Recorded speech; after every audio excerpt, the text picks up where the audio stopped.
Hi again, everybody. Welcome to Wingman Wisdom. Today, yes, I am wearing my Las Vegas shirt with all these casinos on it. And the reason I'm doing that is because Las Vegas, this is like, hello, Captain Obvious. Las Vegas was built, these beautiful casinos, built on the money from losers, not winners. But everybody that went into the casino, what'd they think? I'm going to be the lucky one. I'm going to win. Usually doesn't happen. It's the same kind of thing when you buy a new RV. A lot of people go, man, I'm going to go in there and get a super good deal. And you might. But more than likely, it's not going to be that good of a deal. Got an email from Chad in Albuquerque who is asking a question I get asked a lot. He says, hey, Wingman, great job. Love how you just put it out there in your videos. I'm sure you get tired of giving advice, but would like to hear your thoughts. Plan on buying a new RV between now and the end of this year. I have decided to not buy from Camping World. Thank you. I could use any advice you can provide. I know you won't pull any punches in your answer. Chad Trawick from Albuquerque. Chad, thank you very much. And I don't know. The real answer is I don't know if now is a good time to buy or not. I don't have a crystal ball. I don't think anybody does. I can make a case for, heck yes, now's a great time to buy a brand new RV between now and the end of the year. I can also make a case for, don't do it now. You may want to wait and see what happens until after the first of the year and see what happens with the economy. But I don't know. I will tell you that you don't want to be overextended. Your financial position, wherever you are, Chad, you don't want to go and get over your skis. Too many people make loans or they get a loan on their RV for way, way too long.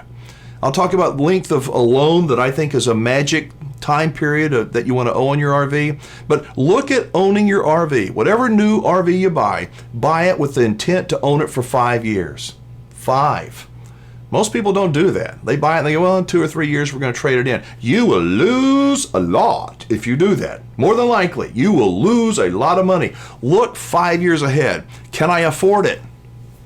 Can I afford to maintain it? Can I afford to camp? Can I afford the payments? Will it fit into my lifestyle? Commit to 5 years.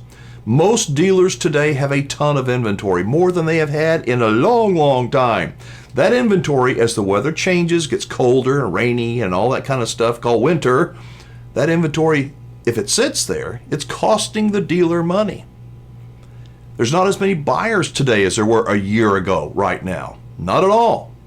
So inventory levels are high. Interest payments are going to have to be made on that inventory the dealer is carrying. So if you find the right dealer, they may give you a big discount just to get that thing off the books. Don't expect that, but it could happen.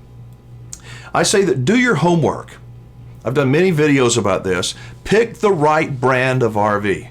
Got to pick a brand that is solid. Pick a brand that it's not maybe not the most popular brand, but it's known for quality. And then find a local dealer to start your search. Find the make and model of the RV that you want. Start locally. Don't buy locally yet. Just start pricing it out. Check the reviews from your dealer. Go by and ask them about what their RECT score is. Repair Event Cycle Time. RECT, Repair Event Cycle Time. Ask them about that, because if you have to have service work done, how long is your RV going to be out of commission? I think that's an important question to be answered. So you want to do that. You want to find the right dealer. I work with dealers all over the country. I've got one dealer that's pretty centrally located up in Iowa, and he's phenomenal. They sell RVs to people come from Florida, and they come from California, all over the country to buy from this guy. Why do they do that? Because he's honest. He gives an out-the-door price that doesn't change. He sells great brands of RVs. He does what he says he's going to do. He doesn't have a 900-foot American flag out front and sponsor NASCAR. He just gives people a really good deal where they feel comfortable. That's what my dealers do. Some links to them are down below. So find the dealer, find the brand, find the dealer you like, and when it comes to pricing, I'm going to give you a rule of thumb here. Now, some of this has changed since the pandemic, but I think that if you look at MSRP, you know, the MSRP, don't ever pay MSRP. Well, people have been paying it for the last 2 years. That's their problem, and they're going to find out. Respectfully, if that was you and you paid almost MSRP and you think you got a deal, be careful when you sell it, because I think you're going to find out the deal you got, it was a good deal for the dealer, like a good deal for these casinos in Las Vegas. So if you're going to look at an MSRP, in days gone by, you could most of the time take off about 25 to maybe 30% off of that MSRP. And that would be the final sales price that you would settle on.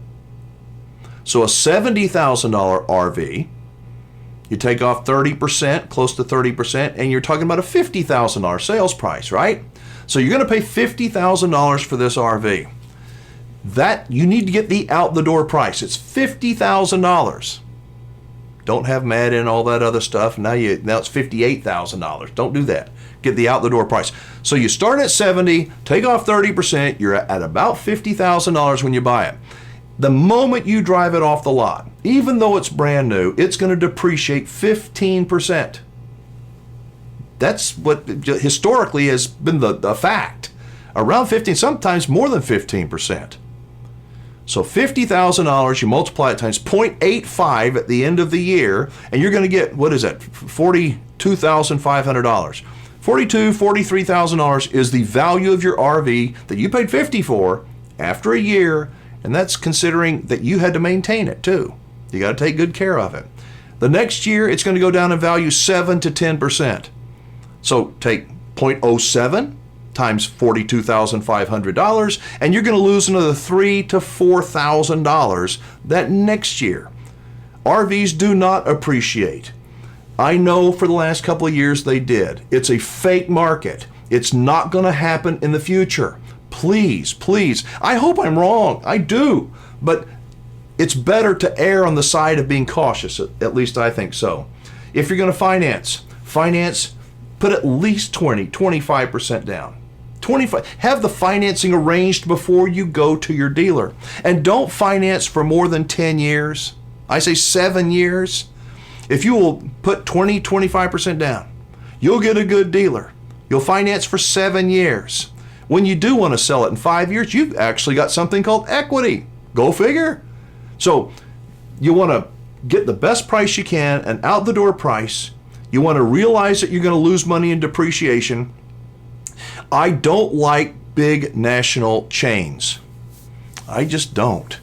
I see complaints all the time from, it's not just about Camping World. You got General RV and RV1, and there's a lot of these chain RV dealerships that they don't take care of the customer. After your wheels roll out of their driveway, what's your name? When were you here? You were their best buddy just a few weeks ago, right? The smaller dealer, the dealers that care, those are the ones that you want to do business with. If you do have an issue, they will take care of it. Another thing, Chad, if you can, and most good dealers will allow this, stay overnight in their parking lot before you take possession of the RV. And don't ever take possession until you're 100% satisfied with the condition of that unit. Too many times, you're all excited, it's getting late in the day, you kind of feel worn out, you want to get your toy, you want to drive it home, but there's a couple of things wrong with it, and the salesman may say, you know what, that's okay, we'll fix it. Just make a little list, you guys go camping a few times, bring it back in a couple of months and we'll fix it. Don't do that. Don't. Make sure that everything, at least everything that you can see, works as it's supposed to work. Hook it up to water. Make sure the slides go in and out. Make sure you can level the thing. Make sure everything works like it's supposed to. If there's any imperfections, don't take it. Not till they fix it. Again, the dealers that I work with, nobody's perfect, but they make sure everything works. Everything before you ever take it away. That's why they got great reviews. If you have a queasy feeling, like when you go to a timeshare sales thing or some high pressure, hey, how's it going, buddy? And it's just a bunch of crap. If you get that queasy feeling, that's not the dealer for you. Listen to your gut. Listen to your gut. Common sense, not emotion. Yes, it's fun to buy an RV. It is. It's fun to own one. It's exciting to plan and all that stuff, but you got to use logic. I say this an awful lot, that logic is a whole lot more important than emotion. Emotion feels really good, getting angry or getting happy, but logic will get you through the day. So, Chad, I hope that was some good information, folks. What did I forget? What else should Chad think about? Or people between now and the end of the year, what should they keep in mind if they're going to go shopping for a new RV? Keep it nice, keep it friendly. Let's keep the conversation going. Thank you so much for watching. I'm Alan Warren, the RV Wingman. Be safe, have fun, play nice, and don't leave your good manners at home. See you next time.